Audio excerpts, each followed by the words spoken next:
Guys, and welcome back to another episode of the Checkup Podcast featuring myself, Armani Jackson, and my co-host, Alex. Alex, how you doing today, man? Good, man. Glad to be here. I'm actually recording on MLK Day. So shout out to MLK, obviously, and all he did for all of us, African-American and Black people in America and just around the world. So we just make sure he gets a little special shout out from us because obviously this day is very important. Yeah, most definitely. And for this week's episode, you guys, we have, I guess, Kyle Davis, a really big, influential person in my life, bro. Helped me get an internship with the Arizona Diamondbacks. Go way back since Grand Canyon days, back in Mark Clifford's class. Shout out to Mark. Kyle, welcome to the show, man. Appreciate y'all, man. Thanks for having me on here. And, man, rest in peace to the great late, Dr. Martin Luther King. If it wasn't for him, man, none of us would have the opportunities we've had, man. So, one love to the man up there. So, word, absolutely, yeah, mad respect. And going into this week's episode, you guys, we'll be discussing mainly James Harden trade reaction. Super crazy, just to see James Harden with the Brooklyn Nets. Just seeing James Harden playing with Kevin Durant is pretty crazy to see again. A lot of skeptical things to talk about with that, and we'll just get right into it. Alex, what's your reaction to just the James Harden trade? My initial reaction is I'm honestly kind of surprised. As we've talked about earlier on this pod, I wasn't expecting this deal to actually take place and take place so soon. I was expecting this to be more of a mid-season trade. But James was very adamant that he wanted out, and he made it very apparent to the coaches, to his teammates, to everyone in the Houston organization. So I feel like he kind of forced them into it, which is why it happened so soon. But looking at it initially, just as a trade as itself, the Nets pick up an MVP level player to add to an already MVP player that you have on the team and an all-star guard NBA champion. It sounds fantastic. Yeah, of course. No, it's a lot of first times. It's Steve Nash's first time coaching. First time KD and Kyrie have played together. First time Harden and Kyrie played together. Like, it's a whole first time all these dudes off the bench are now playing with three dudes they got to defer to. Dudes who used to kind of get some looks are going to be just rebounding in defense. That's all they're going to be doing. Like, it's going to take a lot. Yeah, a lot. And I mean, I'm pretty sure that Mike D'Antoni is working on Brooklyn staff under Steve Nash. Yeah. Which is hard to get to D'Antoni again. Like, I guess maybe now the offense will finally be able to score enough points to beat people, which is the whole idea behind it. Maybe it'll finally happen because these guys are that good on offense. But I'm not a believer in that. Like, just going off what other teams got in this deal, the Rockets. I think the most important thing they got back was the draft picks and draft swaps. Four draft picks, 4 draft swaps, going I think into like 2026 or so. So that's a lot of 2027. Yeah. And then you still got Oladipo back, who's a decent guard who would start. I mean, I think he still has a lot to get back. Having come back from that injury, I think old Oladipo is still in there, but he just needs to get healthier. Mm-hmm. Dante Exum is cool. Brooklyn. I mean. Pacers getting Karis LeVert and then having him test, with that. I think he was like some kind of tumor or something on his kidney or something like that. Mm-hmm. That's just sad. Prayers up to him. Hope he'll be back playing soon. But I think the Pacers they got a good player. He'll do really well with Sabonis. So I think the Pacers got a good end of the trade. They also picked up a 2023 second-round pick. So it's cool. I mean, and in Cleveland, I don't know why Cleveland wanted another big. Like, personally, Jared Allen is cool, but what are you gonna do with Jared Allen? And then it's a log jam out there now. Yeah. You know what I mean? Like, you got Larry Nance. Like, it's just like your length is getting kind of long. But I don't know. But they also drafted a lot of young guards. So I'm not really sure what they're trying to do or what they're trying to build. But they just let go of Kevin Porter too today. Yeah, they did. Yeah. Team's in a weird direction right now. I don't know. We're the Suns to pick up Kevin Porter, bro. We can all that attitude nonsense. We can manage that, bro. he come over here for free, bro. We got you. Kyle, what's your thoughts on it? No, I mean, for me, honestly, it's something I kind of saw coming. If you really pay attention to signs, KD, Harden, obviously going back to the OKC days, they always had that chemistry with each other. So, it's just I watched their first game the other night, and just watch them playing. It's like they didn't miss a beat. So, I mean, I think it's going to be really scary for the league once Kyrie comes back. I mean, 3 of those guys alone, that's upwards of near 90 points a game just from those 3, which, I mean, we've really never seen. I mean, yeah, we had LeBron, Bosh, D. Wade, but they weren't putting up those kinds of offensive numbers collaboratively overall, So, I like the deal. I mean, Brooklyn is kind of another like Boston scenario where they kind of just throw their picks out there and just kind of mortgage their future a little bit, I mean, their pick swaps and picks going all the way to 2027. That's a lot to give up. I mean, if I'm right, I think Harden's 30 years old now. So, I mean, he's got a few more good years, obviously. He's still young enough, but that's a lot. I do love what Houston got back. They got Depot where, I agree with Alex. I think the old Depot's in there. But we just got to see. They got a good thing going with Ja Wall. Christian Wood has really stepped up big, and the numbers he's putting up. Absolutely, yeah, for sure. And then you can't forget about Boogie Cousins, It'll be interesting to see what they do with PJ Tucker, whether they trade him or whatnot. But, they've got some good pieces there. I like that. And who knows, they can maybe flip a few of those picks for maybe a star, maybe, depending on what their cap room's looking like. So, I like that deal. Cleveland, I like the fact they got Jared Allen, but they've just got so many bigs now. They got Nash, you got Drummond who's balling. A lot of people, underrate him in my opinion. People forget about Kevin Love. Kevin Love's still there. K-Love, really people don't realize, before the whole Cleveland trade from Minnesota, the man was putting up 30 and 20, on a daily basis. So, I mean, I'm a little bit confused on that end. I need to see how all those pieces really fit together.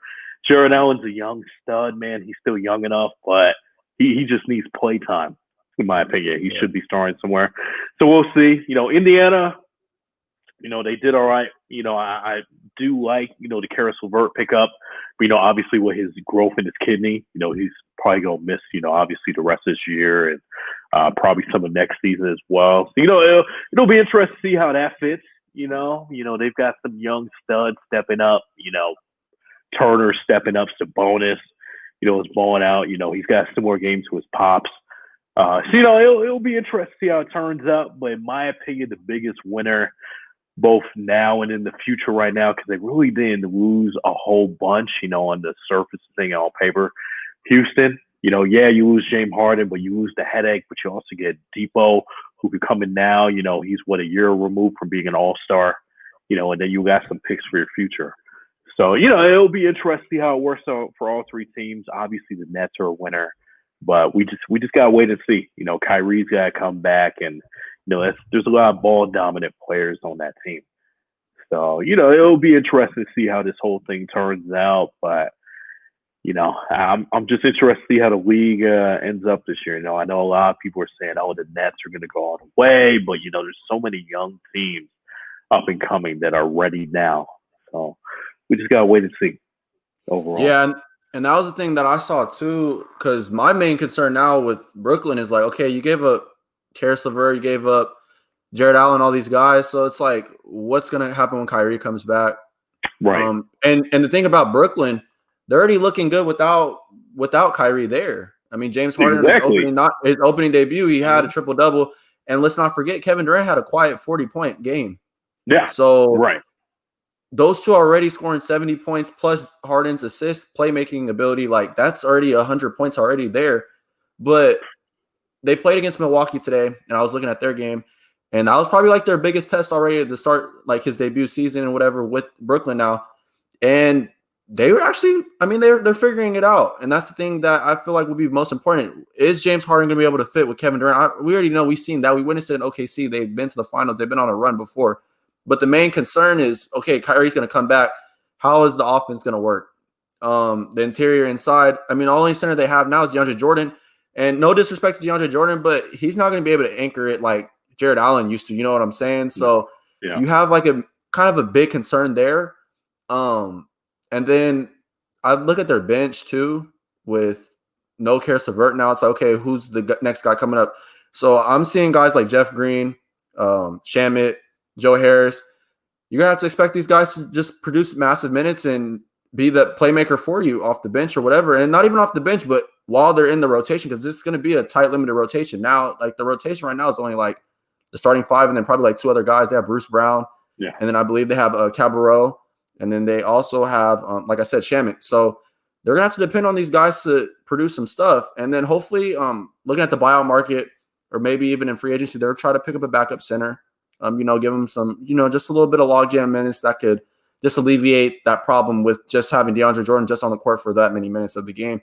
Because, I mean, we look at Jared Allen, he's like a really strong interior defender. Like, you're not getting a shot up over him, and you could just throw the ball up to him and catch a lob, and it's easy. Like, with Jordan, it's like he's aged a little bit now. He's not as mobile as he used to be back when he was in Lob City with, Chris Paul and BG. But it's just, I don't know. It's kind of weird seeing Harden on a new team because, I mean, all of us, we've seen him grow up playing for OKC, and then we looked at him. We saw him in Houston. You almost see him beat the Warriors, and he fell short.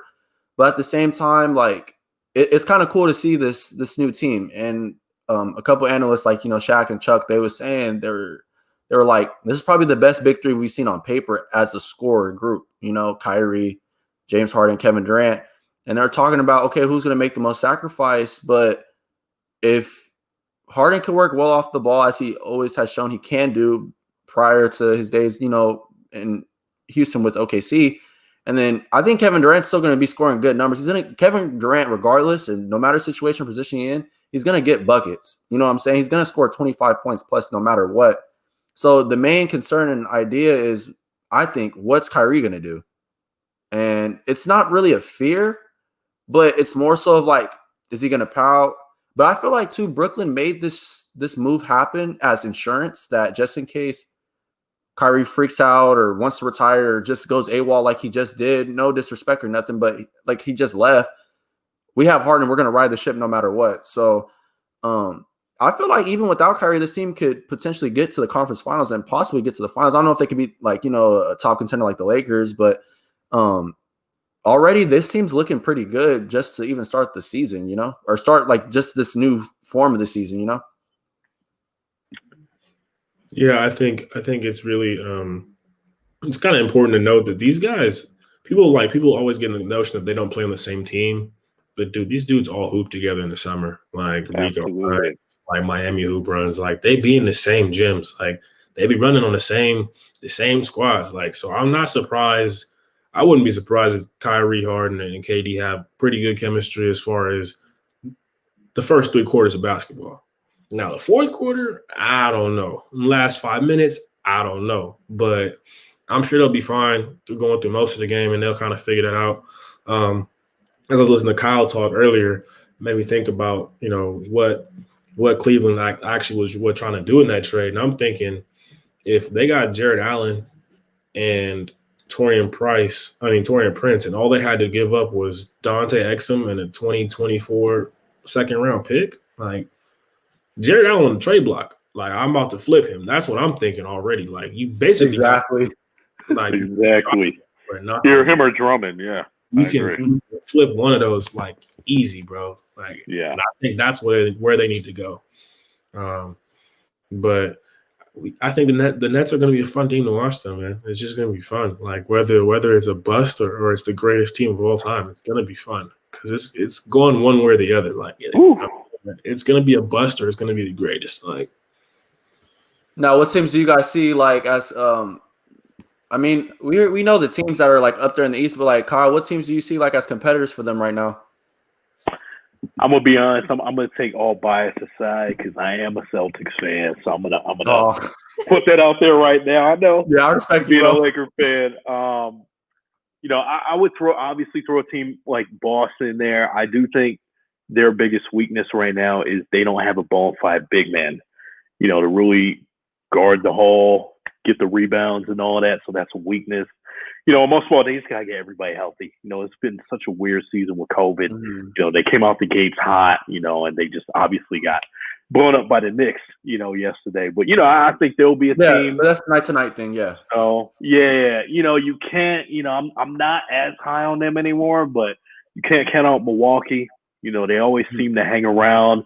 You have a guy like Chris Middleton who's really elevated his game, over the past season or two. They just got Drew Holiday, who in my opinion is one of the best defenders in the league. You could say he's really top 3 or 4, which you good pickup for them. Is it going to be enough to compete with the likes of Harden, Kyrie, and KD?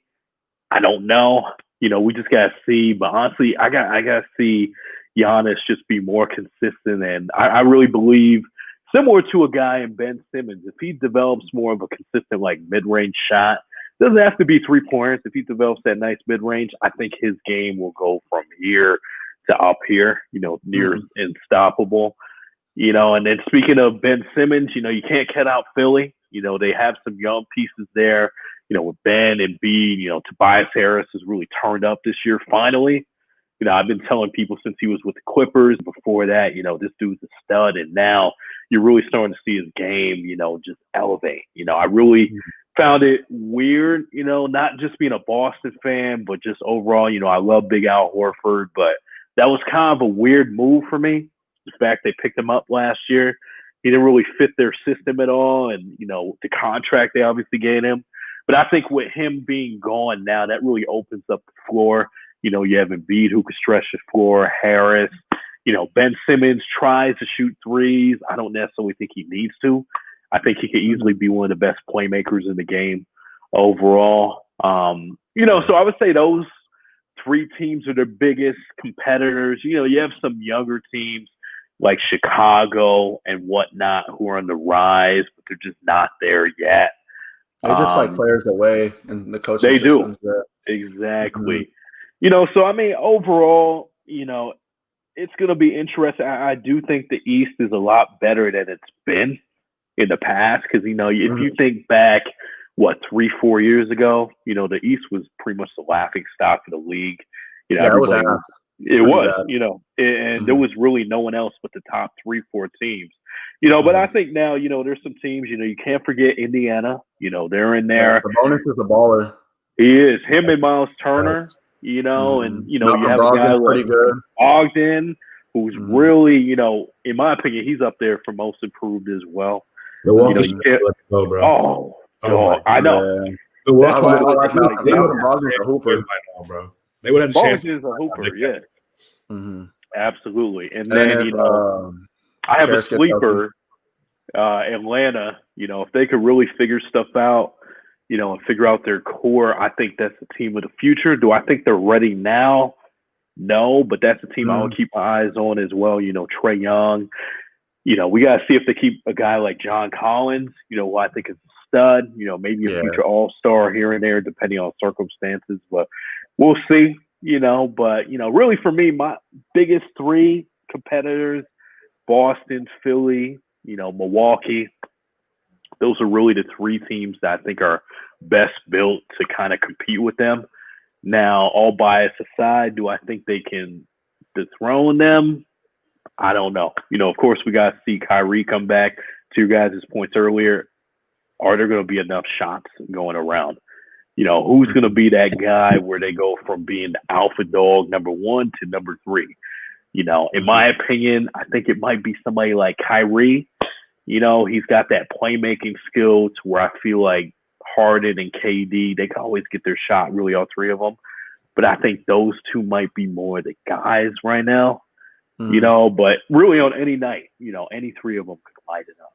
So, it'll be interesting overall, but, look out for that West, though, because the Western Conference, man, you got some dogs coming up, like Denver. It's mad tight. So, it's mad tight. It is. It's crazy, but the East, I don't know, man. Really, there's 4 teams for me, but I think the Nets, obviously, talent-wise, they're by far the best. It's nice. If you guys are just to say you guys are contender, for a top team, like, do you try to go get a guy like Bradley Beal, like who's kind of like an upcoming shooting guard that's gonna make a big difference for your team? I mean, it depends. Overall, it depends on your system, what you have now. If you're a team maybe like a Philly, do you want to make a splash? He could really help them out, stretch the floor a little bit more. But obviously, Washington, they're going to want, one of their big stars in return. Probably Ben or Embiid. Probably Ben. Obviously, I think Embiid's going to stay put. Mm-hmm. But I think Ben's obviously a bigger trade piece there. But really, out of those top teams, I think that's the only team that can afford a deal. I really don't see Milwaukee adding on too much more unless it's through the buyout market. Obviously with their cap space and everything. And then a team like Boston, they really need a big. Jaylen Brown's emerged this year. I think he's going to be an all-star caliber talent. So they don't need a guy like Beal. And then there's a few teams out west that maybe could pull the trigger on them. You just never know. So it'd be crazy. Mm-hmm. AC, what you think? Mm-hmm. Yeah, as far as on the Eastern Conference, teams that I should say would pull for Beal. If I'm Toronto and we could do a bring him over. Beal, they're pleased. I get Beal and I give you what's his name, Pascal, and I give you a few. Looks.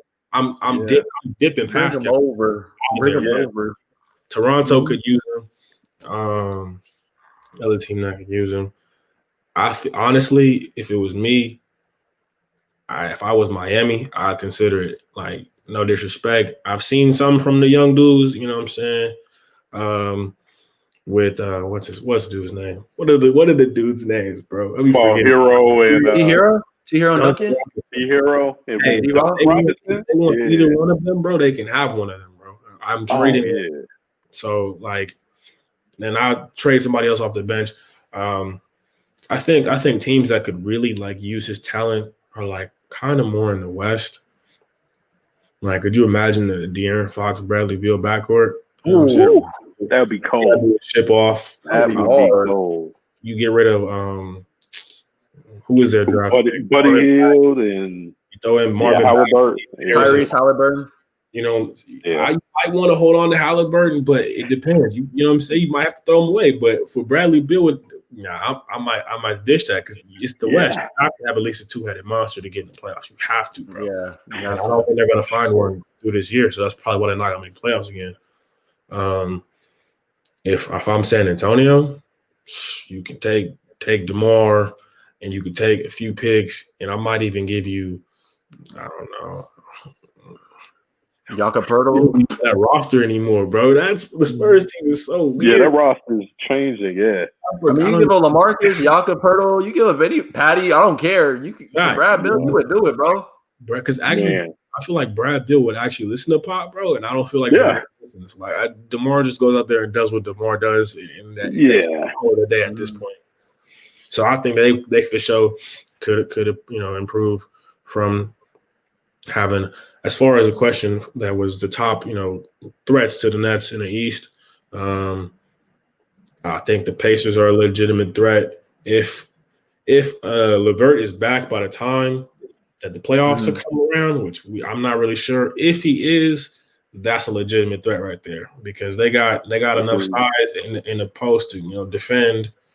They also can. I mean, Brooklyn's bigs aren't that great at this point. No disrespect to Jordan, but Miles Turner and Sabonis are gonna get what they want. Like, you know what I mean. If they got Brogdon and LeVert, it doesn't even matter who run the two. Like it doesn't even matter. I mean, whoever's guarding on the two is important. Whoever's guarding at three, you're getting torched. Like you know what you're getting hit. You get hit for 30 a game. You just know that. Like you're gonna get ass whooping. You're gonna get hit for 30 like bro. So I don't know. I mean, I think they got a chance.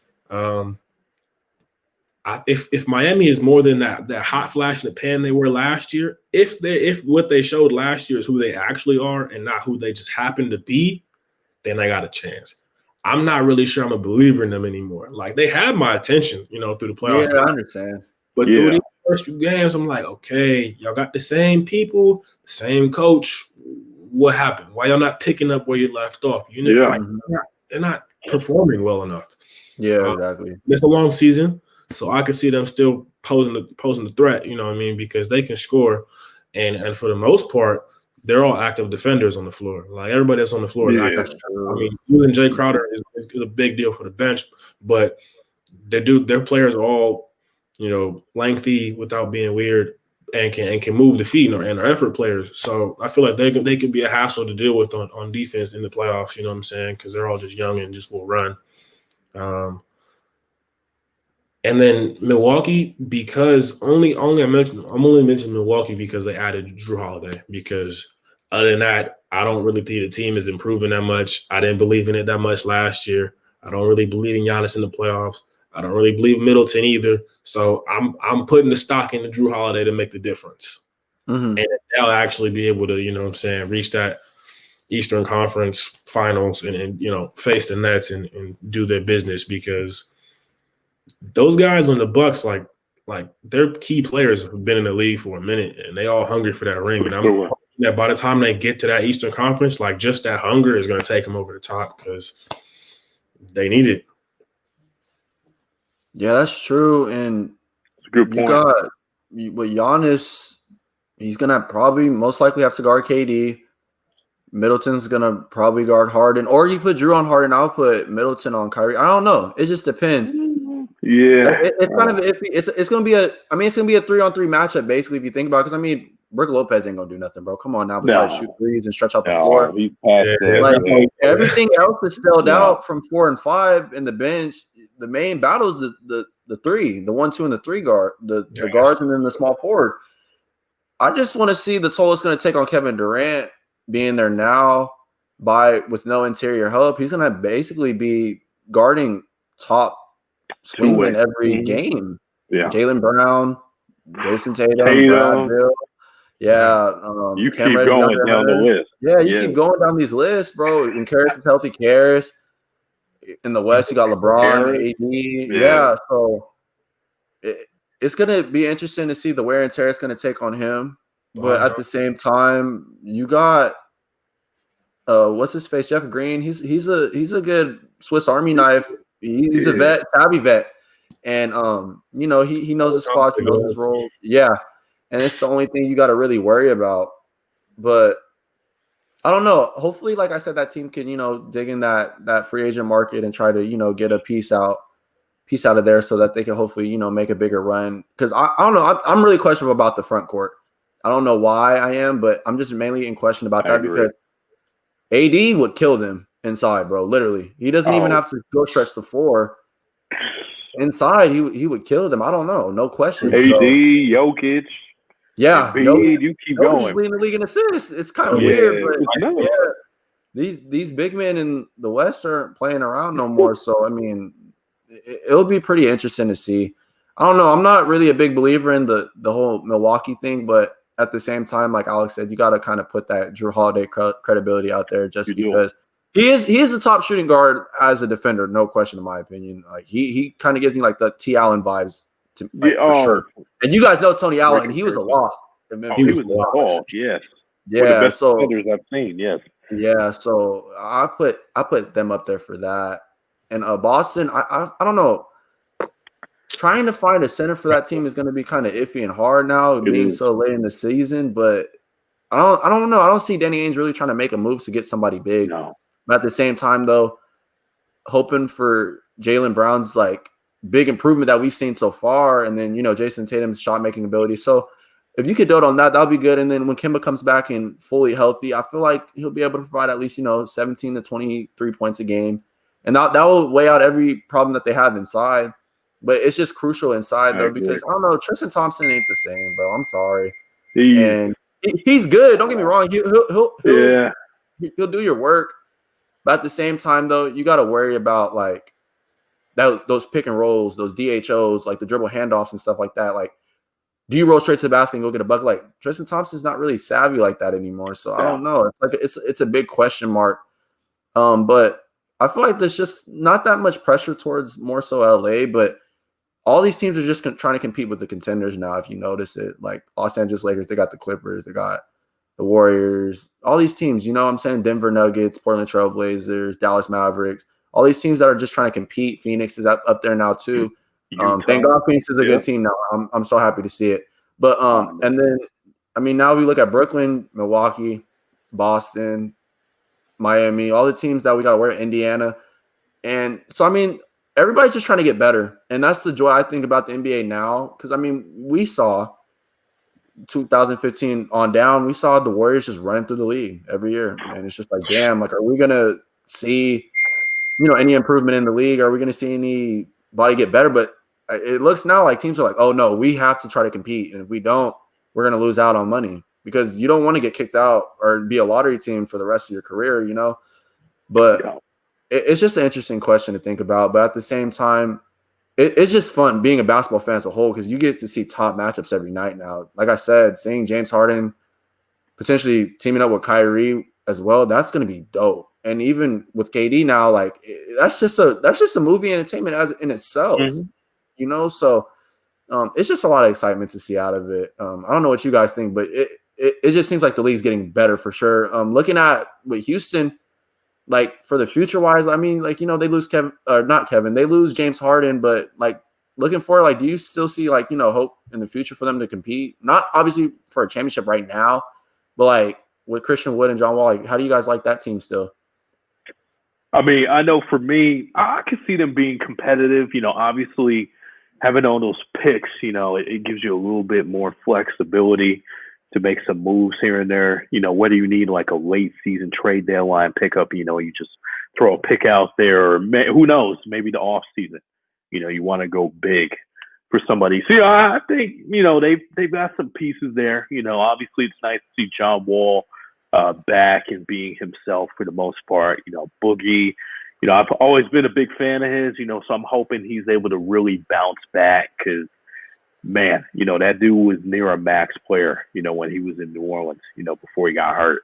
A lot of people forget that. Yeah, exactly. So hopefully, if he returns to form, John Wall stays healthy, and then, Christian Wood, he just continues his emergence. Of course, Depot now, they've got some things to play with there. Whether they want to use them as trade collateral or something, who knows? It'll be interesting, but the West is tough, though. And to your point, the league getting better. There's so much young talent along the league. You look at Memphis now. They have dudes like Jaren Jackson Jr. Who hasn't yet to play this season, but he's a young stud. Obviously Ja Morant in there. Who I think is going to be a future perennial All-Star. And you look at Denver. They have a guy like Michael Porter Jr. Is coming back, and then look at Golden State, James Wiseman. Who's starting to ball now the more minutes he gets. It's real interesting to see where the league's going, overall. I know for me personally, it was nice to see the kind of Warriors dynasty end, because it then allowed other teams to really just begin to flourish a little bit more. Even though I did appreciate the Warriors run, and, it's one of the greatest runs we've seen in our time, in our lifetime. But, it's always nice to see the young Bucks kind of get their shine. So, I think the league's in a really good place, both in the East and the West. It's just now we got to see what happens with Brooklyn, how long their reign, kind of lasts. Will they win a ring this year?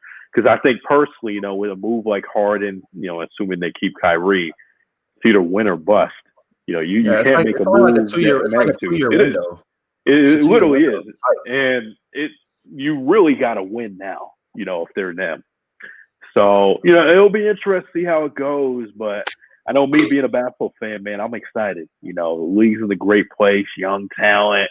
It sucks. There's no fans, so we can't go to like Suns games or whatnot anymore. But no, I think it's really good. And, I think a team like Houston made out well. And then also keep an eye out for OKC. Sam Presti made some good moves this summer. Great they have a guy, one of my favorite personal GMs. Shout out Emerson College. For those of you who don't know, he went there. And they got a treasure trove of picks. So that's another team you gotta look out for.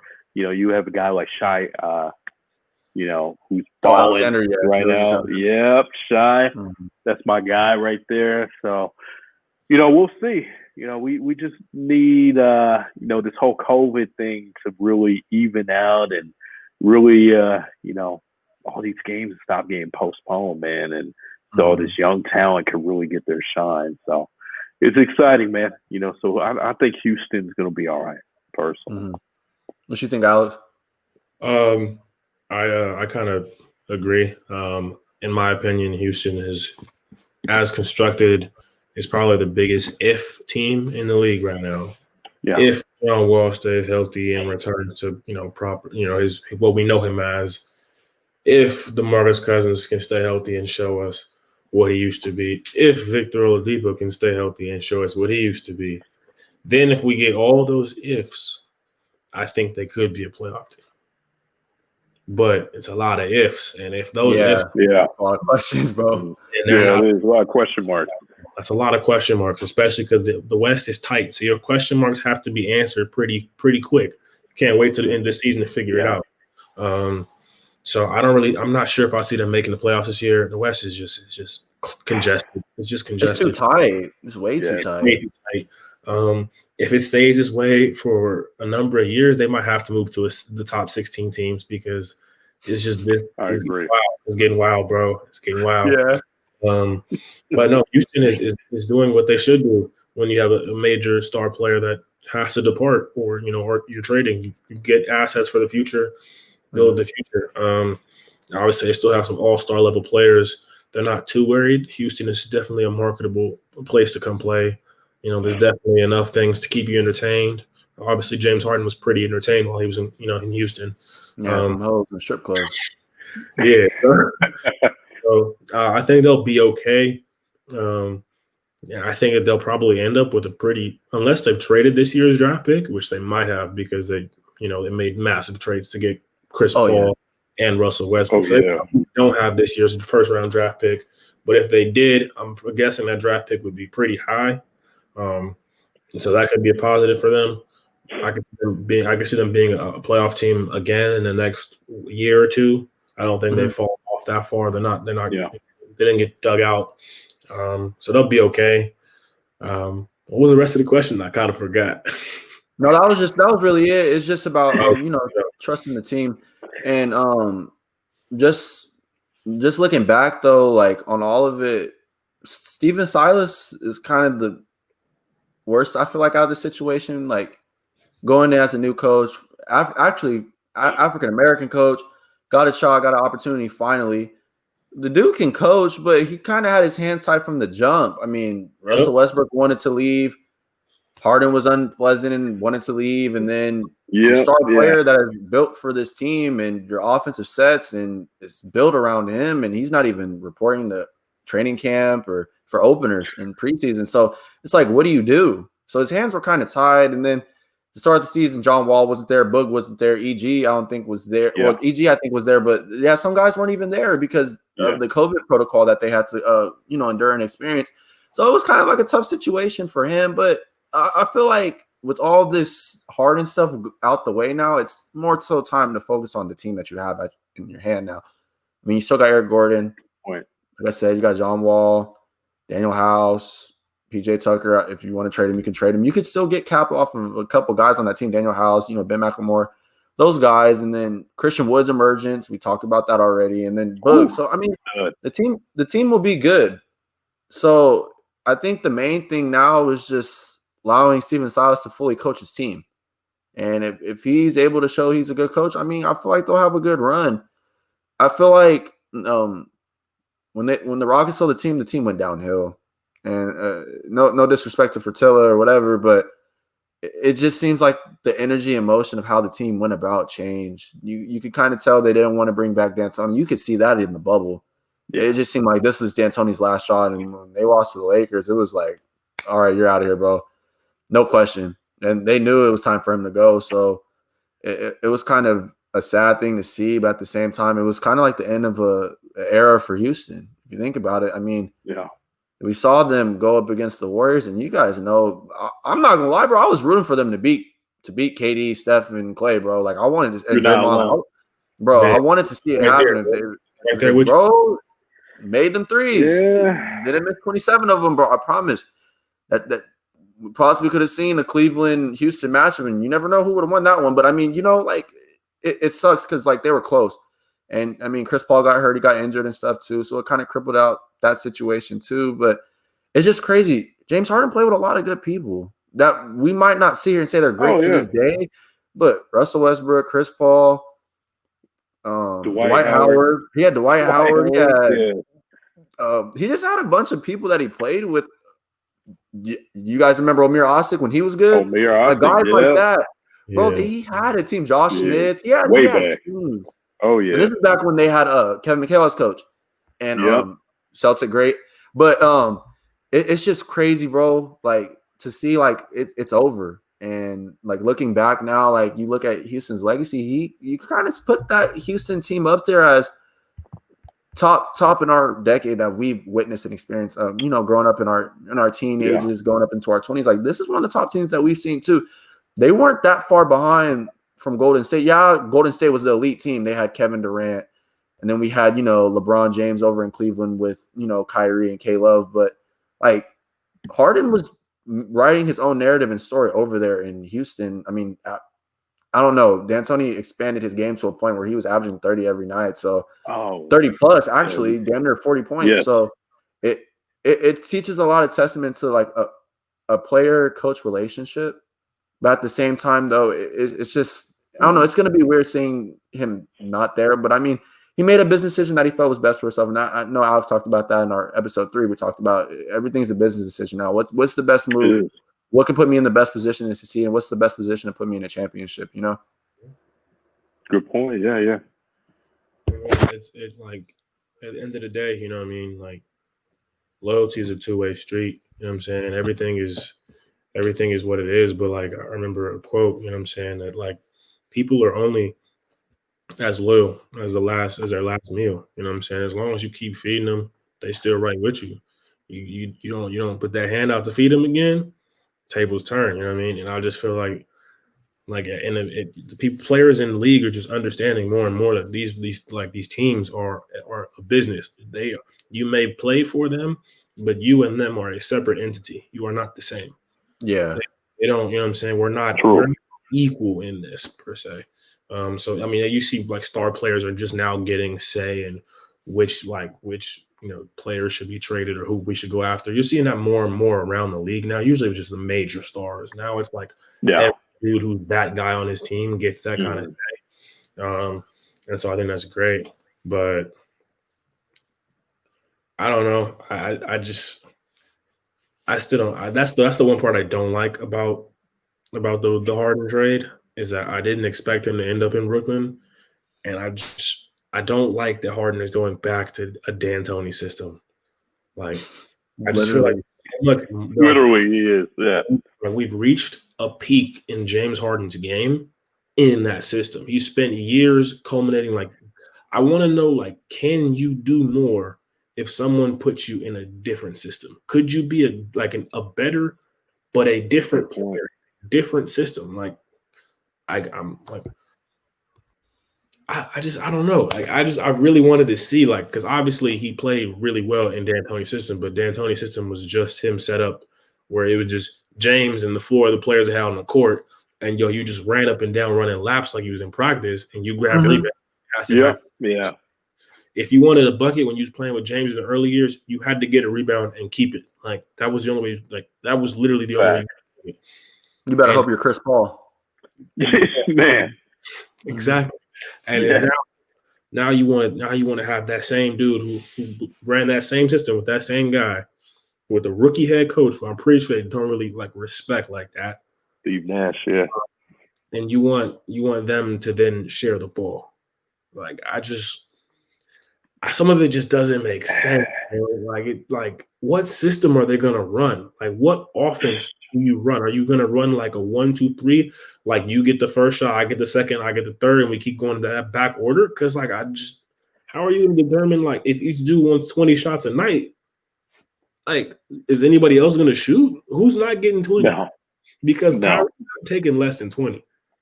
No, that's true. No, yeah. Who gonna get cut? Who's shots gonna get cut? I want to know, like, whose shots are gonna get cut, bro? Who you guys got taking the final shot? KD? I think honestly, I think it's whoever is hot. And to Alex's point, what system are they gonna run? Is it gonna be that 1-2-3, or is it all right? KD's hot this game. Let me just keep force feeding him the ball. Is it Harden's night? Is it Kyrie's night? I do think, and this is just me thinking out loud here, I do think we could see something similar to what we saw in Boston last year, where we saw 3 dudes average over 20 a game. I can see that. That'll be interesting.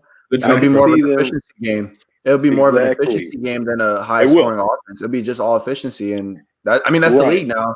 You want to be efficient. So, yeah, and it does help. That they play together on Team USA and all that. So, they do have that understanding. But my biggest thing, and going back, I have to agree with Alex here. Going back to the D'Antoni days, it was literally Harden dribbling the ball for 21, 22 seconds every time up the court. Everybody else was just standing in the corner. So I got to see how that's going to work.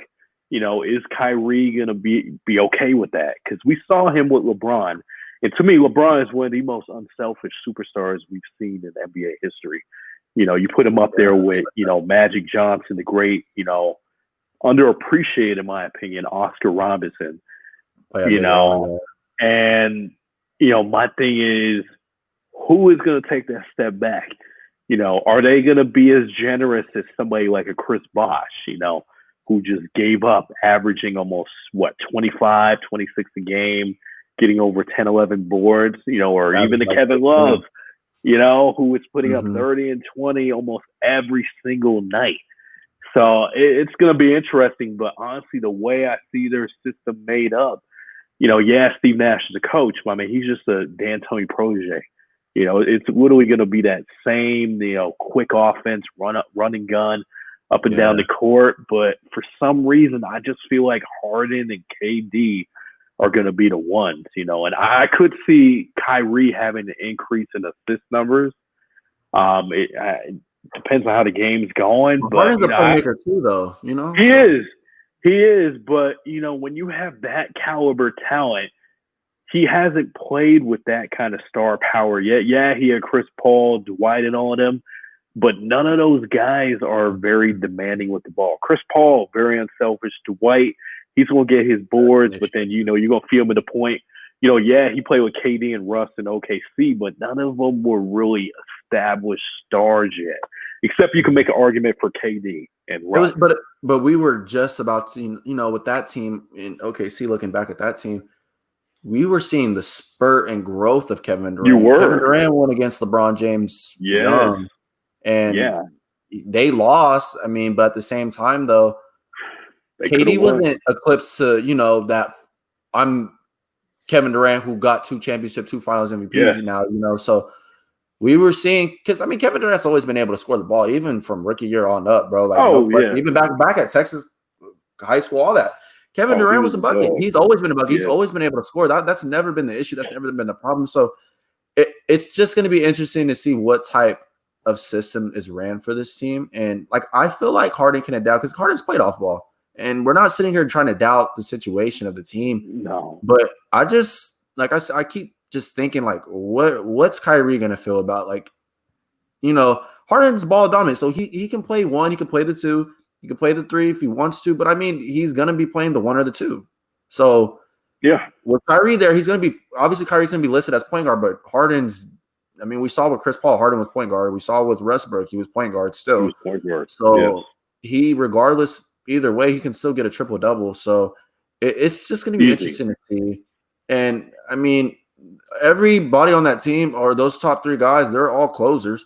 But you never know. Like, there might be times where – you can get a decoy out of them, and you can get Joe Harris a wide open shot in the corner. I was just about to say that. Joe Harris, like Joe Harris. Like I really feel like, bro, in my opinion, hot take, Joe Harris is going to be a big X factor going into the rest of the season, into the playoffs and everything, bro. He's going to get a lot of shots. Shamit, if he's still on the team by the time the season goes by past the All-Star break, those guys are going to get their shot at getting wide open shots. Bro, you're going to have to guard the 3 best players at each respective position, potentially, arguably.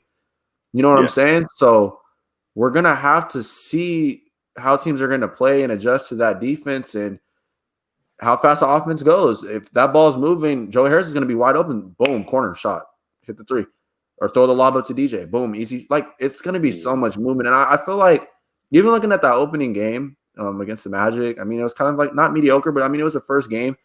Harden didn't really know the offense, but I mean, like I said, he still dropped a triple-double. Like, the team was literally just running. They were just running driving kicks. Like, I drive towards Kevin Durant's way. I'm going to kick him the ball, and I cut the opposite way. Yeah. And the ball will come back to me.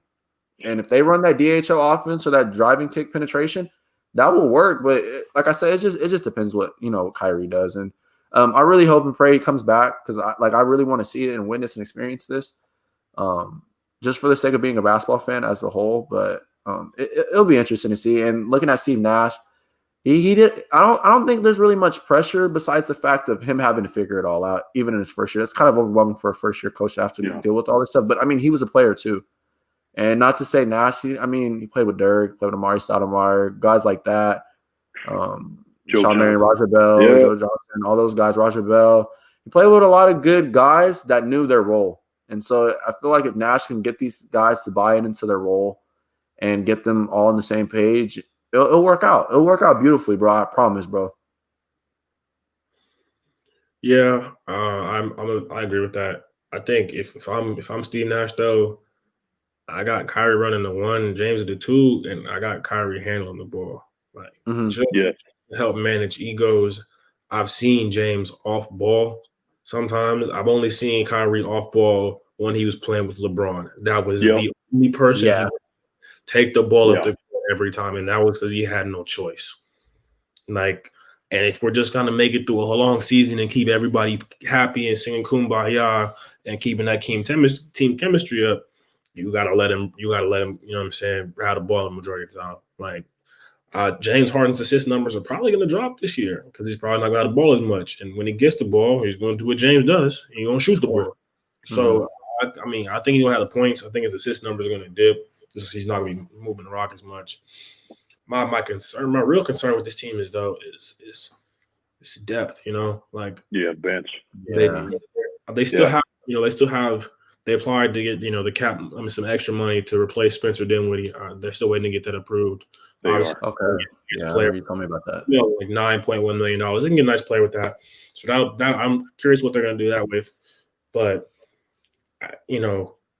it's a long season. You having dudes like Jeff Green play extra minutes. Like just real sports. Dudes get injured, bro. Like, and that's unfortunate. Yeah, it's coming.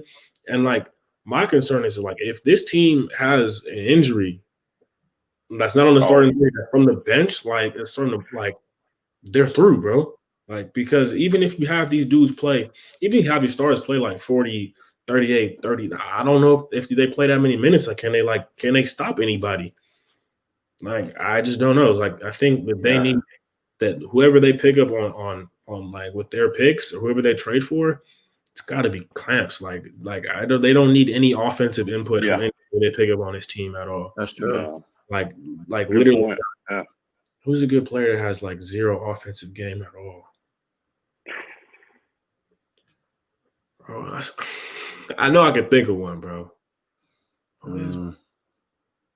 It's like an Andre Roberson, bro. That's a perfect. That's a perfect trade defense, bro. Trade defense, nothing else. Yep. Literally just defense. You know what I mean? Like they be clamps, bro. Mm-hmm. Oh yeah. They just need a solid. They just need a solid 3-and-D guy. But like, if you could get a guy like that, I mean, that's just you need a defender. You need a defender. That's all you need. They do. That's all you need. But they are going to miss Karis LeVert, though. Hot take. They're going to miss Karis LeVert a lot. I mean, he could easily start for them and come off the bench. It's a 6-man. My question is to capitalize off of what Alex was saying about that bench depth.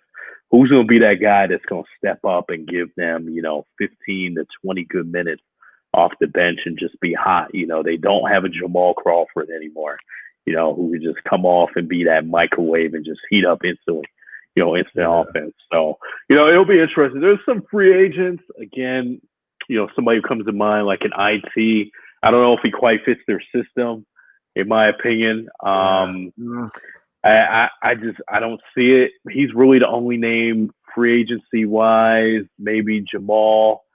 I just don't see them fitting where they can give you those instant buckets, but I think not having Karras, is going to hurt them because, he really started balling out, especially right before the bubble. He's going to blow up once he's healthy. And he is.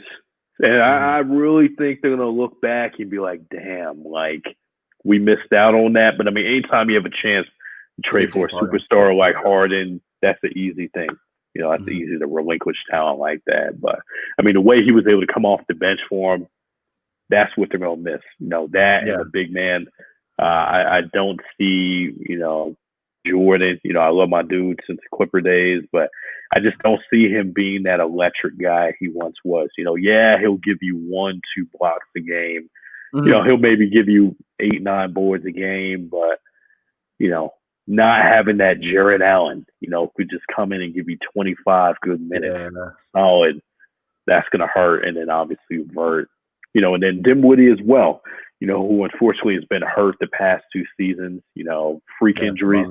He's another guy who could come off and give you offense. And most importantly, one thing that, you don't see a lot of in today's game, they don't complain. They know their role. They know, hey, I'm going to come off the bench, and give you 20 good minutes. And in those 20 good minutes, I'm going to give you 15, 20 good points.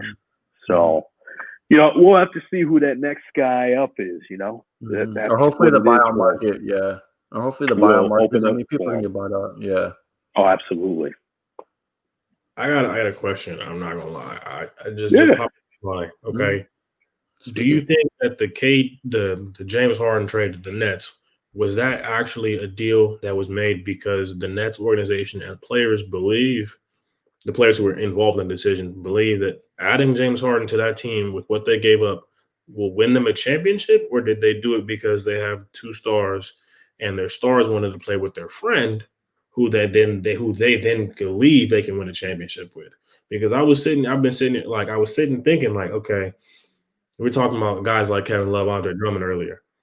The team has you've got decent big, but if you could have kept Karras and traded Jarrett and picked up a Kevin Love, and you kept the team the way it was, like, would you not be better then? Like, or could you, like, because you picked up a better bit?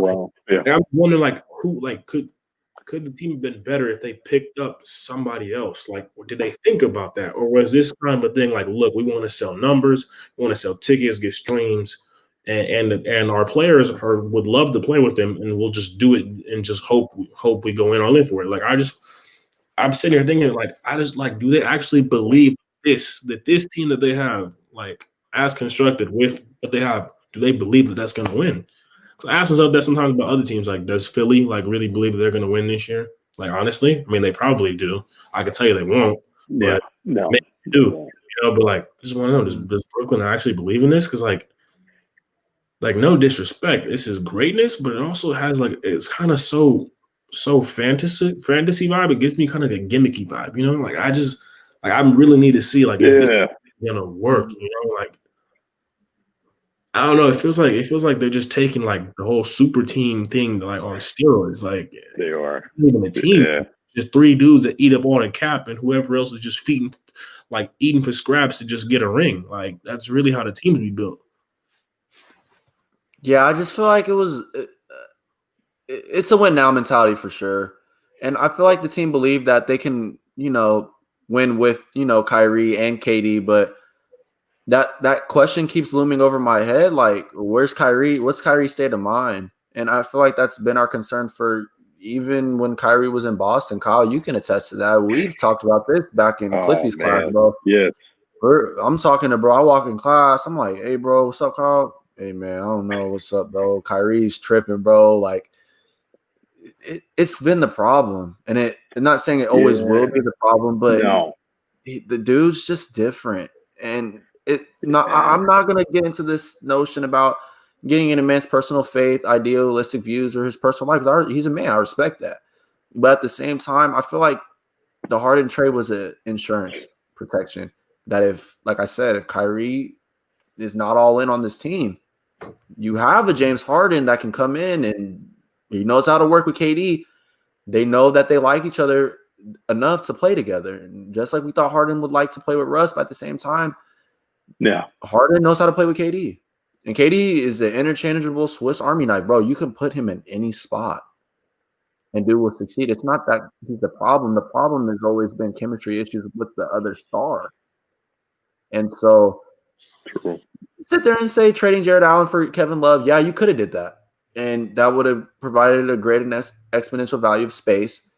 But looking at the talent-wise and everything you can do to win a championship now in this 2 to 3 year window, like I was telling Kyle, I don't regret trying to get James Harden. I think personally, Sean Marks talked to KD and was like, "What are you about Harden?" He's probably like, "Hell yeah!"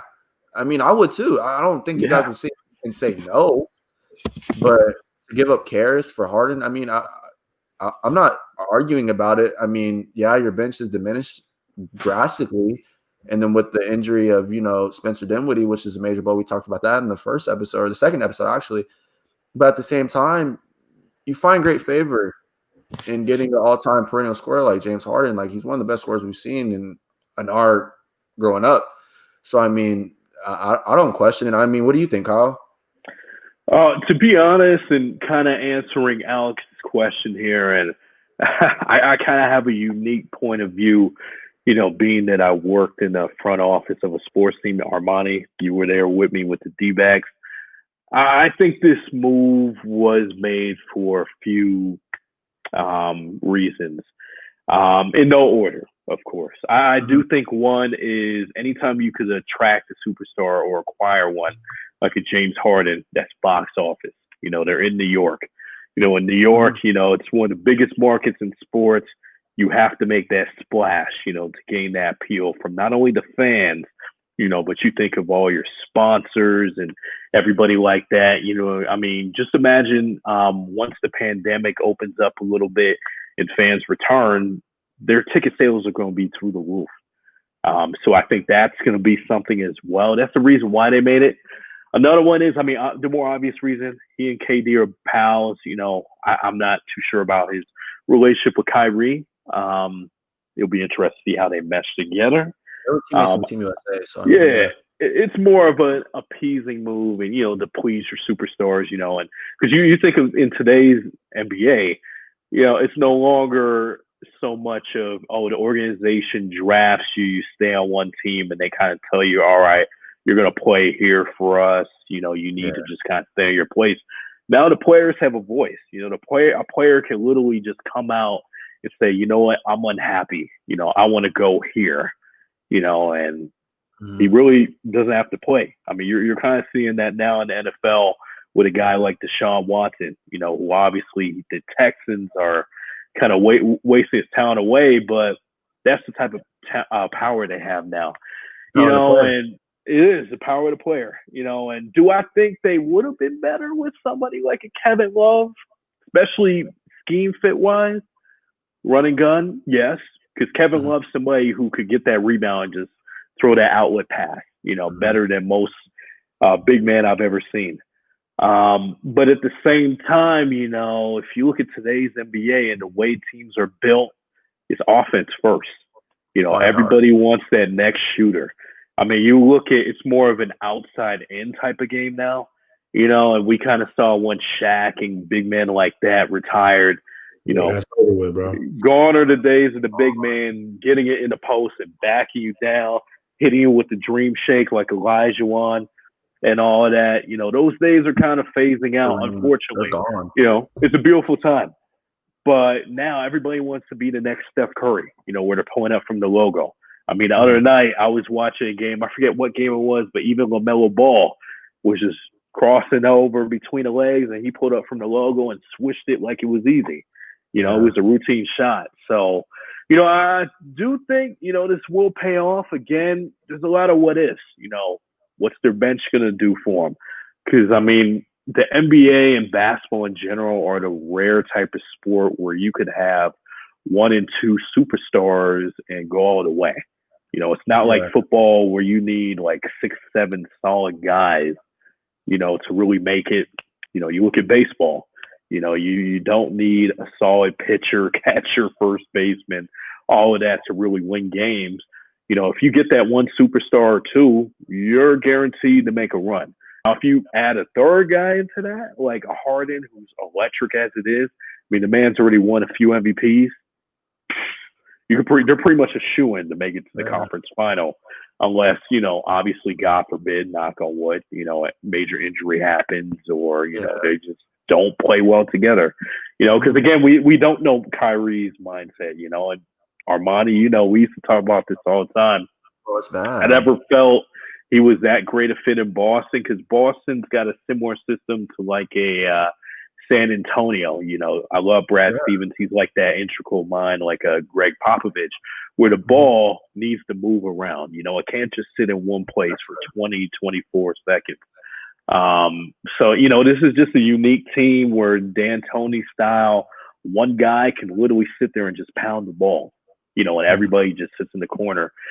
So, I am interested to see how it is once he gets back. Again, knowing how Kyrie is, I'm not going to question his character or everything.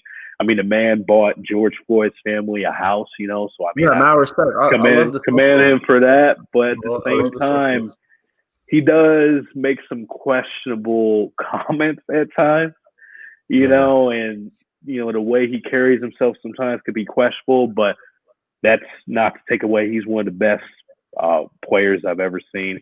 He's got one of the best crossover moves I've seen in NBA history. Yeah. But I again, are we going to get the Kyrie where in the first few years where LeBron, he was more locked in and even keel, or are we going to get the Kyrie in Boston where he just came in right once the trade came through and proclaimed himself the man? I'm the leader, I'm the man. It's a matter of like which one are we going to get? We don't know. He was happy he got KD. It seems like he's been grounded for the most part. But now you add Harden, who's another alpha male to that occasion, who's the man, and has to have the ball. So, I don't know. I guess we'll just have to wait and see. It's still early in the season. We're pretty much, a month in?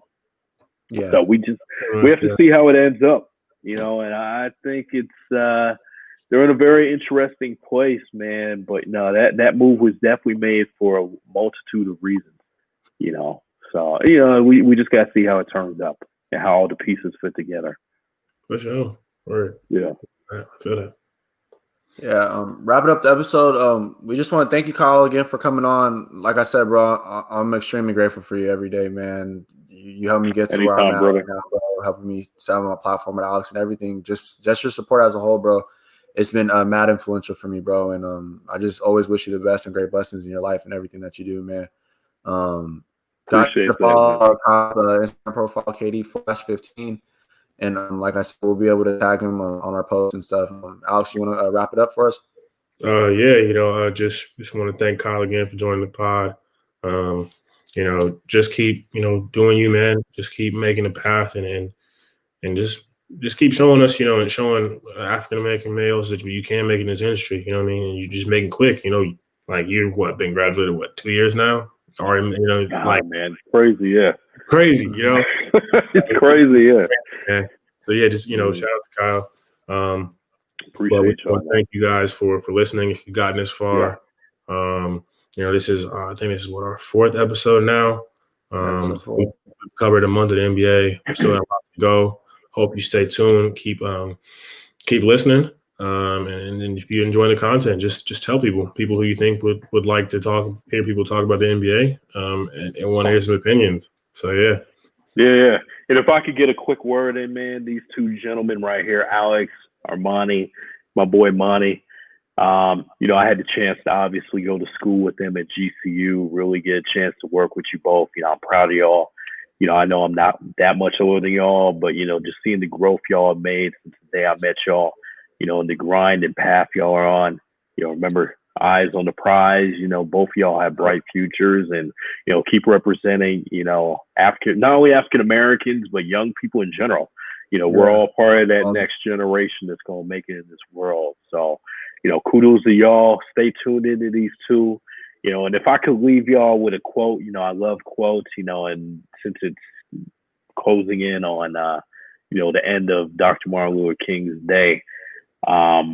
I got a quote that really, especially in times like this, I think we all can really take notice of. Darkness cannot drive out darkness. Only light can do that. Hate cannot drive out hate. Only love can do that. So I'm saying that, you know, if we all can just remember at the end of the day, we're human beings. Everybody has each and one of their struggles, you know, going on behind the scenes. But if we could just show each other a little bit more love, you know, have a little bit more positivity, especially during these trying times, we're going to be okay as a country and as a world. So, you know, I'm proud of you both, and keep up with the hustle and the grind. Thank you, man. Appreciate it. Mm-hmm.